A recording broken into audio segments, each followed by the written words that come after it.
South Korea has proposed talks with North Korea to discuss how to help the thousands of families who were separated by the 1950-53 Korean War, in its latest direct overture to Pyongyang since President took office in May.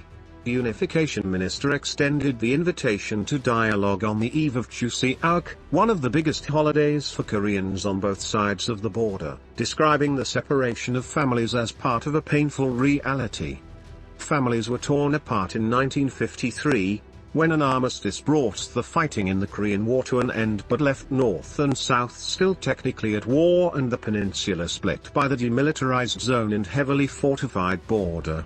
All direct civilian exchanges, even a simple visit to a mother, brother, father or sister, were banned.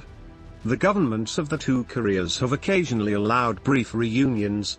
The last one took place in North Korea in 2018, but most separated families have no idea whether their loved ones are still alive.